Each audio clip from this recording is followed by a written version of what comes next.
the thing which drove me a lot at 16 was I couldn't find any electronics which were made in Pakistan. So I actually made it when I was in 10th grade. I actually ended up making devices for Commodore 64 computers which were made in Pakistan. I was like, I'm going to make this happen. I don't care if nobody has ever done this before. I lost everything I had, but I kept, just for the heck of it, I wanted it to say made in Pakistan. When I was very young, I used to be a good singer. So I was the class monitor of my singing class. Apparently good among 20 people, right? Then my mother became very religious and she stopped me from singing. And she allowed me to only sing the national anthem or nationalistic song or patriotic song. So I wasn't really following anybody. I was just making mistakes and just finding things and just doing it. Everybody in the world you meet is like looking forward to doing something only if they get something out of it. Mm-hmm. And here Bhagavad Gita is saying you're not supposed to take anything out of your work. So that changes the whole perspective. I'm guessing you don't want to take your last breath with any regrets. I don't have any regrets. And that's my question is, what do you do each day that keeps you from having no regrets? Because that's what I see in you as a man that doesn't have regrets.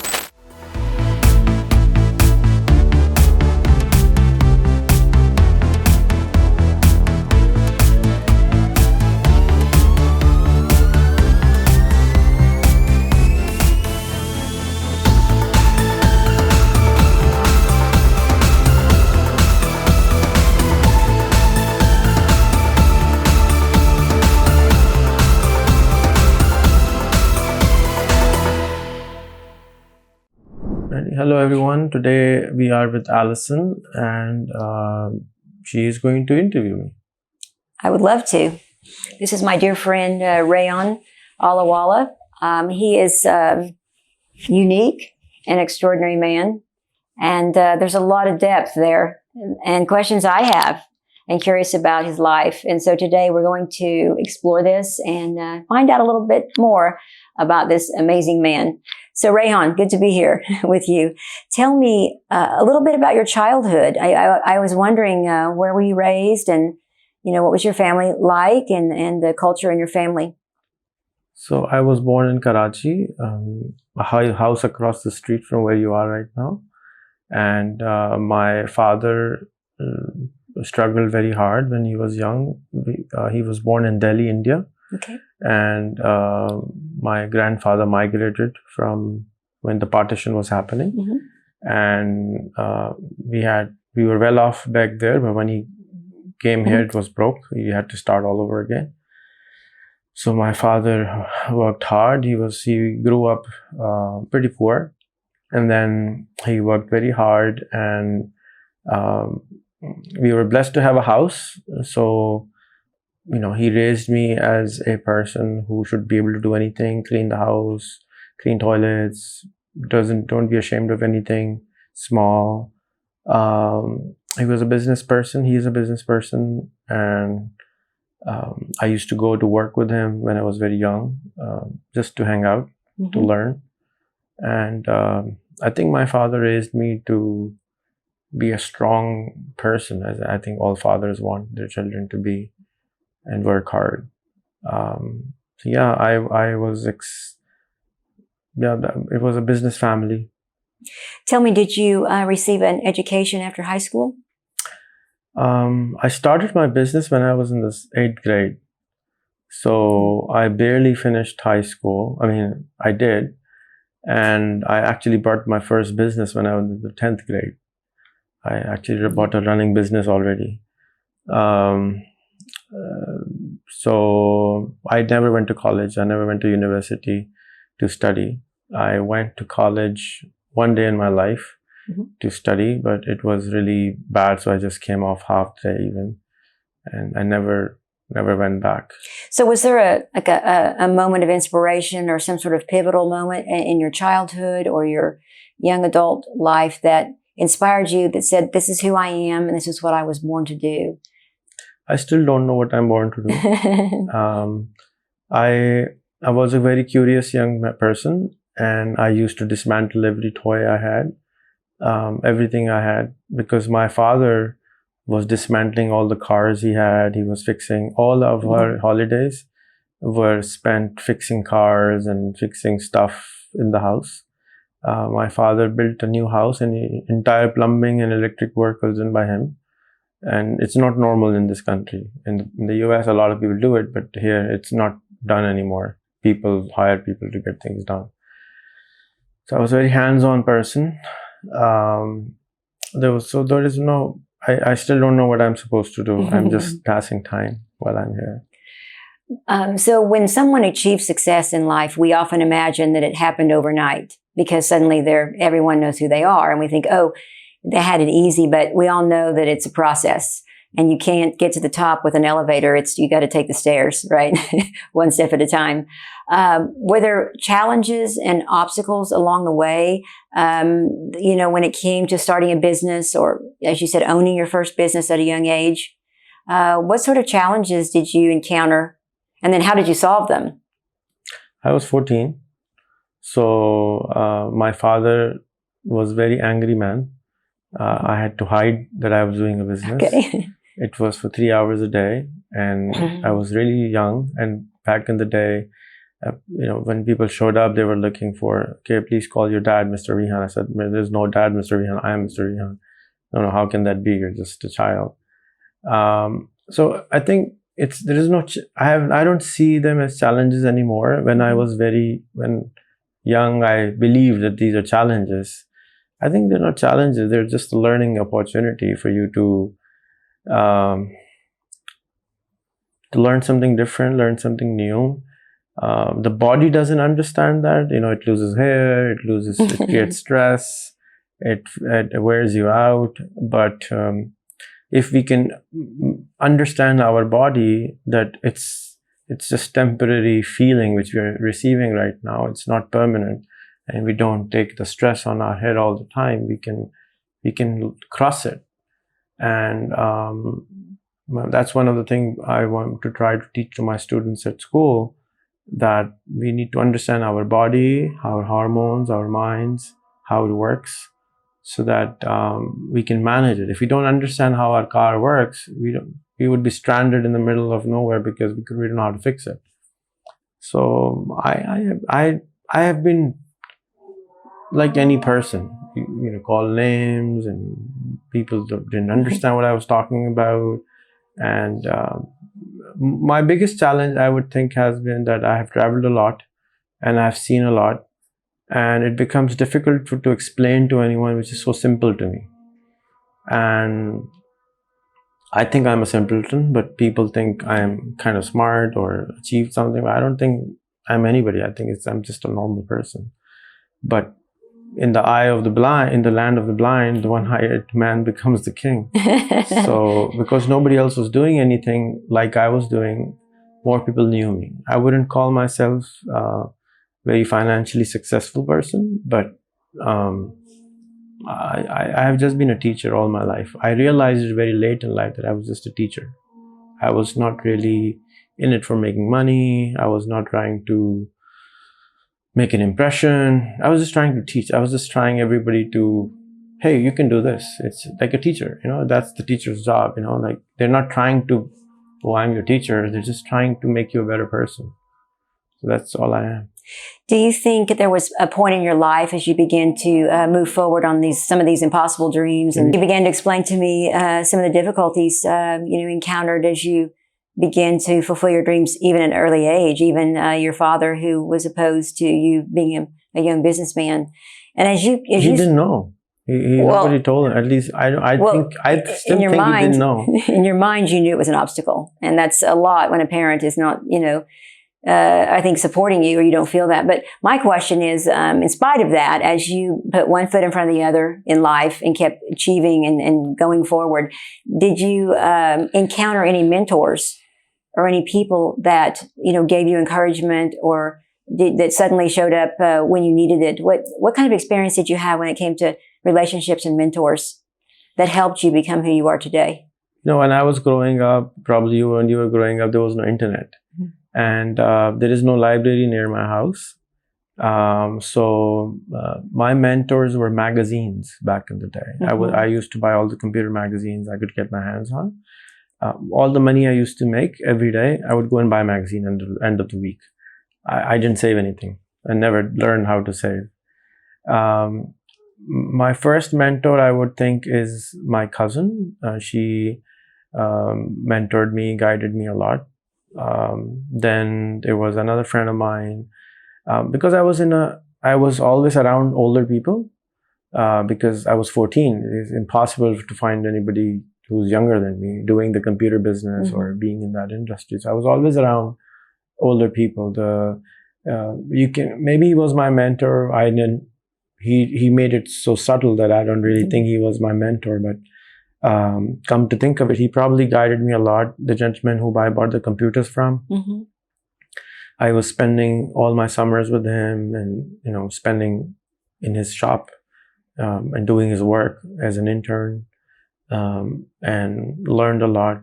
His name was Roshan Ali Panjwani, and so many people. I learned from everyone. I was a very quiet person. I still am, and I observe a lot. I watch a lot, and I listen, and I just observe. I was never talking, and people used to think I don't talk at all. So I was just watching and observing and watching and observing. How does it work? I was very curious. I still am. And I think one of the best things which my father taught me without realizing is that I stopped asking permission, because I was afraid every time I would ask permission from him, he would say no.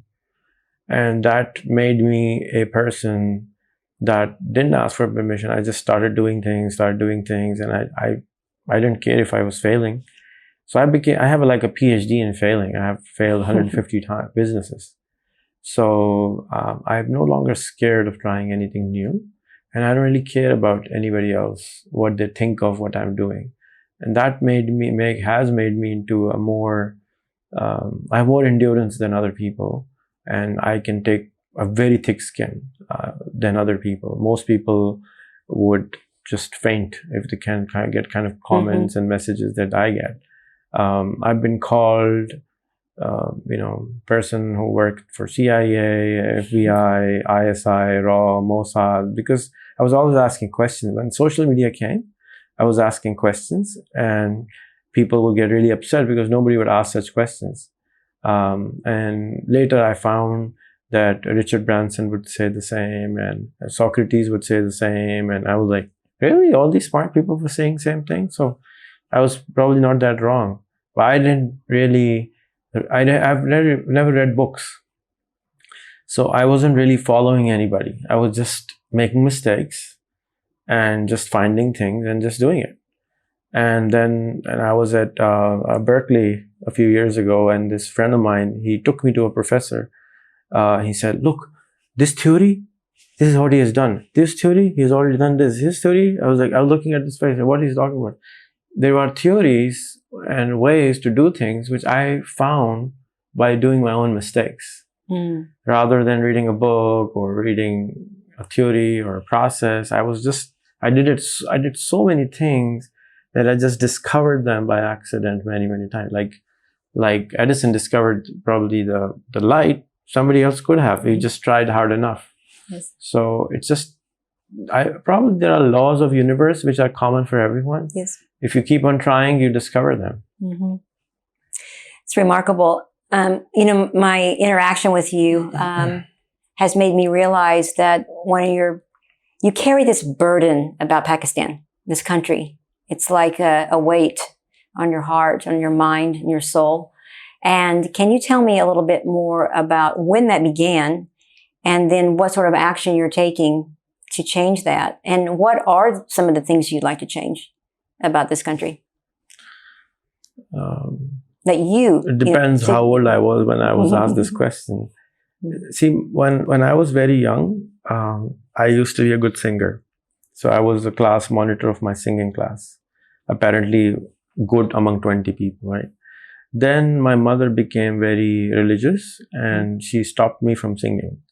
And she allowed me to only sing the national anthem or nationalistic song or patriotic song.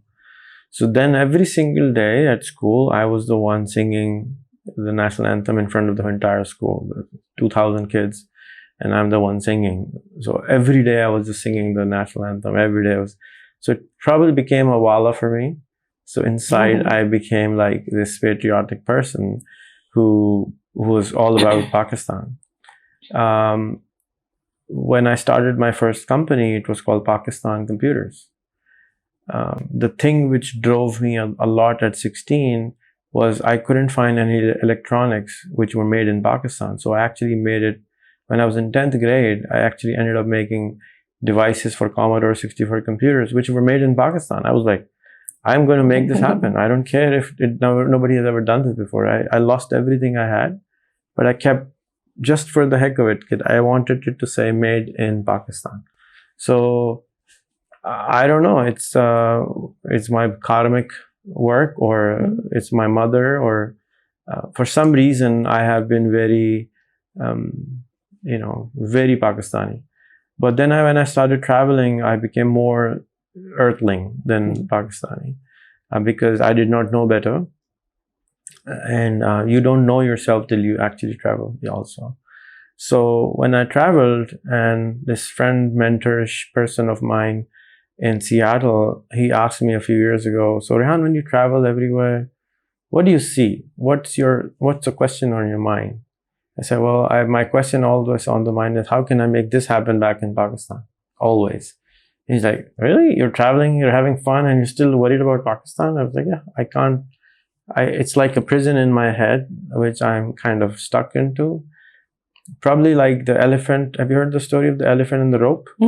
So it's kind of like that, probably for me, that I'm still in the prison of trying to make things better. Up till the age of 30, up till I found Facebook, I wanted to be the president. I wanted to fix things. I wanted my son to be the president of the US because I saw things broken. And that's why I got him to be born there.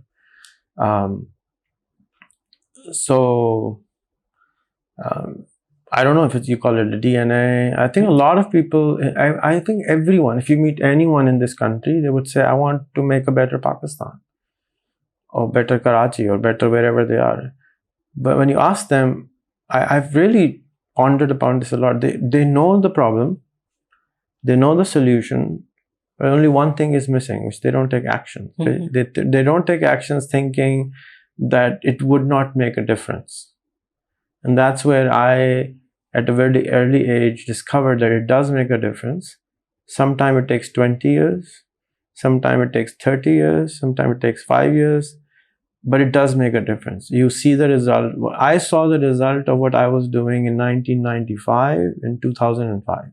So it took me 10 years just to see. And I was doing it because I enjoyed doing it. I was like, you have to have this app, you have to install this thing, you have to do this. It's like so much amazing. It's so amazing. Like everything. I mean, I've been called a Facebook wala, email wala, ChatGPT wala.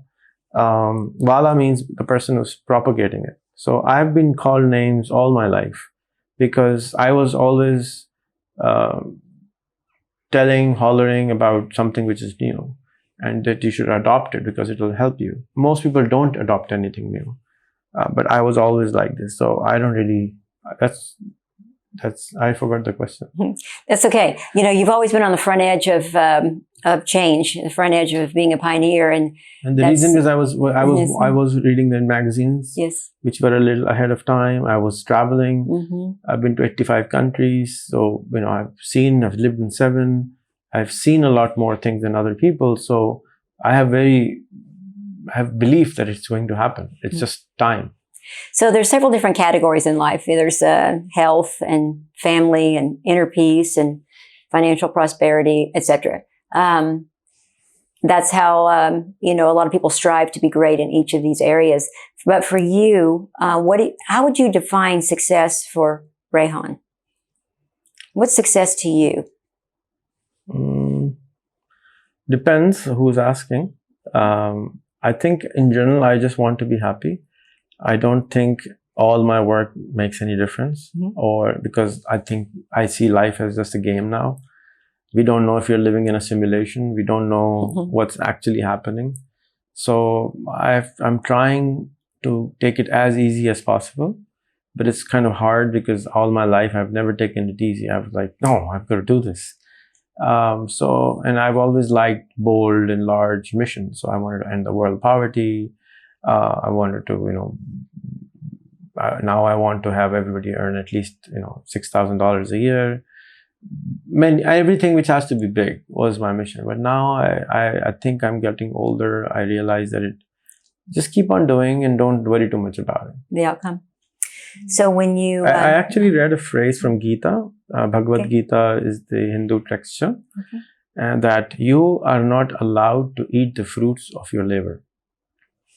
When I read that, I was like, whoa, that's totally weird, because everybody in the world you meet is like looking forward to doing something only if they get something out of it. And here Bhagavad Gita is saying you're not supposed to take anything out of your work. So that changes the whole perspective. Then you must work. It doesn't matter if you get the results or not. So life is short, really. And we know that as we're getting older and time becomes more precious. I'm guessing you don't want to take your last breath with any regrets. I don't have any regrets. And that's my question is, what do you do each day that keeps you from having no regrets? Because that's what I see in you as a man that doesn't have regrets. Why is this? I made sure that I don't owe anybody anything. Okay. That was very important to me, that I don't owe any apologies, any money, any favors to anybody. That was one. So I wake up every day thinking I sleep every day thinking if I am gone tomorrow, it's fine. I don't have any, I think I've made my life in a way where it's going to continue without me being there. Be it my work, be it my family, be it whoever. I made sure that they're all independent. I am not a person who make people codependent on me. So I've always, for the last many years, at least 20, have been like this, that I don't want people to be dependent on me. It has to work on its own. So I work towards that. So I've been more of a mentor for most of the people who work with me rather than teacher even, because it's even one stage less. So they also have teachers to learn from. So I arrange teachers so that the things can continue. I think the world will be a peaceful place eventually. It is a phenomenal place even now. If you could just pause for a little while and not spend $2,000 billion every year on army, we can make this planet like, wow. You certainly have had a remarkable life. I know a lot of people look up to you and admire you. But the reason is they don't see anybody else. That's not true. Your actions have, spoken for themselves. And so my last question is, I'm sure there's a lot of people that are listening to this that are thinking, what advice can Rehan give me right now? Not me, but the listeners, for their life. What advice would you give them to be able to live? It's not just about financial prosperity. It's about, peace of mind and joy and happiness and health, etc. But what advice would you give them for them to achieve their dreams when they feel like maybe they're stuck? I think we live in the most prosperous, abundant time of the humankind that we know of ever. Almost everybody who is watching this video will have a smartphone, will have internet access, because this is all on the internet. So last week, since last week, the most commonly used communication app called WhatsApp has AI inside. So now you can actually ask any question, and you don't even have to think of, spending time to research. It does the research for you, and within seconds, you know the right answer. So there was Bronze Age and this age and that age and the industrial age, and then again the information age. I think the information age is gone. I think now it's all about, you have superpowers in your hand with your phone. Superpower. You're like, you're smarter than, you have more information than the United States president would have 5 years ago. Only 5 years ago. So everyone has information. Now, what do you do with this information? It requires action. It requires commitment. It requires, what's that word? You can go longer with this thing, like endurance. Now it's all about taking actions. You have to take single action every day towards whatever goal you have. If you have no goals, that means that you haven't seen the world enough. You haven't asked enough questions. In general, I'm a very depressed person.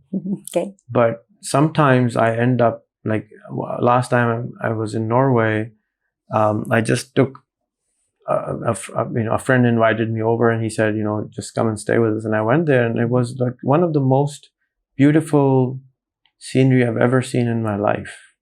It was one of the fjords, and his family has built a 10-room cabin in the mountains, and downstairs is the fjord, and the other side is a mountain. There's a mountain, and Tom Cruise was living there after me. I was the first guest, and then it's like kill me and burn me here. It was so pretty. And then you see this, opportunity that the world is really amazing place. You can really be happy and enjoy. But I think we need to take actions right now.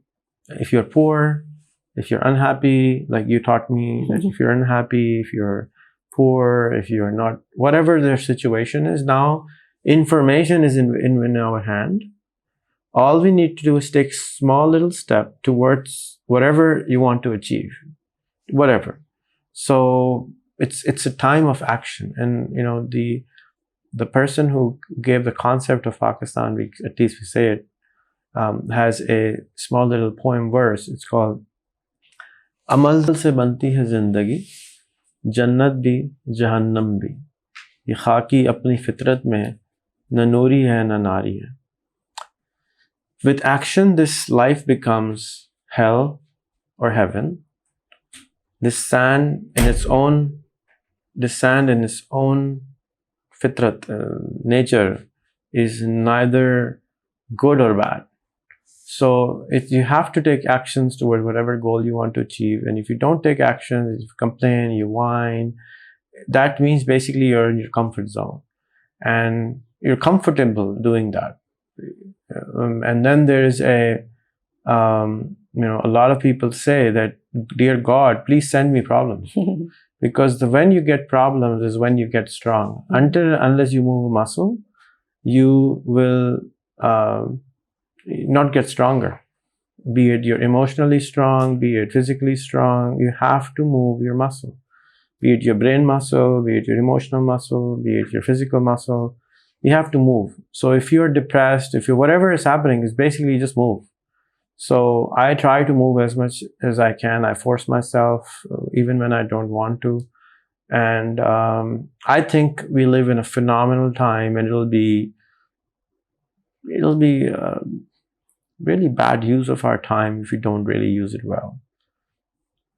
Well, thank you for your time. I've learned a lot from you already, and you can continue more if you have more questions, unless you're tired. I'm a little tired, but it's been I'm still on the Oklahoma time. Okay. But your journey truly is remarkable and inspiring, and you remind me a lot of the movie Willy Wonka and the Chocolate Factory, because there was this. I have to watch it. You have to. It's this very successful, chocolate factory run by this man who was very a lone sort of individual, and he was always teaching indirectly, but very directly, and studying his students at the same time. And you remind me of him a lot, because in the end, all he wanted to do was give everything away and really, bless people that didn't have a lot. And his method was similar to yours. It's a compliment. Watch the first one. Well, thank you so much, Allyson, for your time. Thank you. And for coming to Pakistan. And let's have some tea. Okay. Fantastic.